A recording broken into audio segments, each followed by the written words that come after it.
je suis Julie Leblanc du Conseil de l'eau Gaspésie-Sud, un organisme de bassin versant. Je suis la personne responsable actuellement du projet Résilience pour les communautés qui bordent la rivière Bonaventure. La rivière Bonaventure et les communautés donc sont aux prises avec certaines problématiques d'inondation qui semblent de plus en plus importantes depuis la dernière décennie. C'est sûr que moi l'enjeu plus local associé à la rivière Bonaventure, nous on vit des inondations qui sont beaucoup plus associées à des événements extrêmes, des pluies torrentielles, mais ce qui vient compliquer aussi un peu la situation, puis que là actuellement on va voir comment on va traiter ce problème-là, c'est qu'on vit aussi à l'embouchure de la rivière de la submersion côtière. Il y a des flèches de sable qui sont habitées, il y en a entre autres une qui est habitée, puis là, donc ils vont avoir à vivre cette submersion-là, aussi associée avec des crues subites, donc ça va faire des événements, peut-être pas souvent, mais ça pourrait créer des événements très graves en termes d'inondation sur ce territoire-là. Lorsque la mer vient à un niveau élevé, lorsqu'elle est en surcote, la rivière vient frapper un mur, donc la rivière ne peut pas s'écouler vers la mer, donc elle va s'étendre plus sur le territoire à l'arrière de l'estuaire. Puis c'est l'endroit qui est le plus habité, le long de la rivière Bonaventure.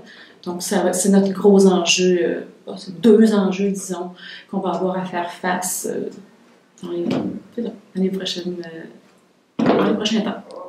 Je m'appelle Alain Letourneau, je suis professeur de philosophie et d'éthique appliquée à l'Université de Sherbrooke. Et je suis présentement impliqué dans une recherche-action dans la MRC de Memphremagog en adaptation au changement climatique. Alors, j'ai fait une présentation sur, le lien entre trois thèmes, l'adaptation au changement climatique, la construction de capacités et la communication. Donc, c'était de montrer de quoi on parle, minimalement, quand on parle d'adaptation au changement climatique. Pour ce qui est de la construction de capacités, c'est peut-être une notion qui est un peu moins connue. Qu'est-ce que ça veut dire exactement? Surtout quand on se situe à un niveau régional. Puis, j'ai regardé en particulier au niveau des capacités à construire la question de l'interface entre les différents types d'expertise. Puis, dans le fond, c'était la piste de la communication pour mieux comprendre ces relations-là, mais c'est une communication qui est repensée, je dirais, en prenant mieux en compte les dimensions interactionnelles, je dirais, créatrices de la communication, des choses qui parfois sont perdues. En fait, je suis venue présenter un projet de recherche qui a été fait au cours des dernières années chez Uranus, qui vise à recenser l'ensemble des ressources disponibles en adaptation au changement climatique pour le milieu municipal. En fait, il s'agit d'un inventaire des ressources.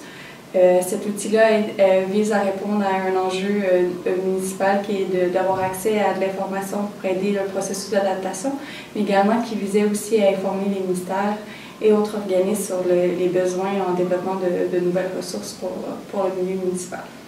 J'ai beaucoup apprécié cette journée-là de formation parce que ça m'a permis de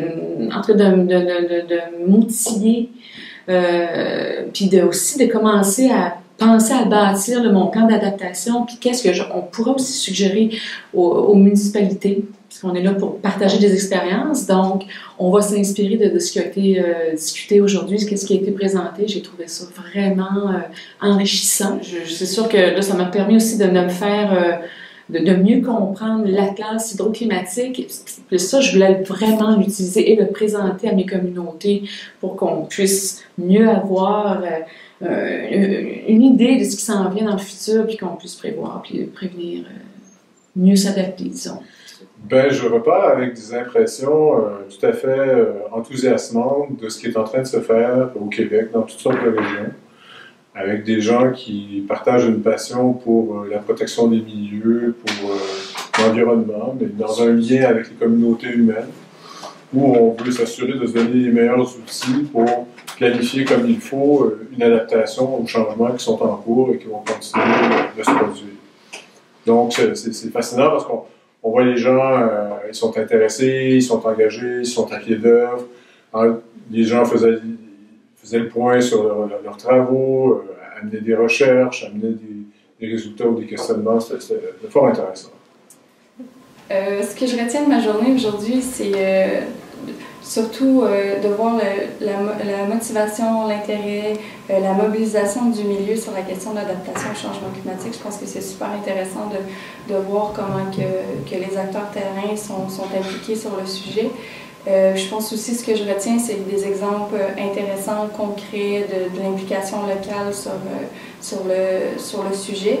Puis de mon côté, à moi aussi, je suis en mesure de retirer une expérience d'aujourd'hui, aussi des outils, surtout sur la façon de communiquer, sur la façon de mobiliser les différentes parties prenantes sur le sujet de l'adaptation. Donc je pense que cette journée-ci va être utile aussi dans mes pratiques futures.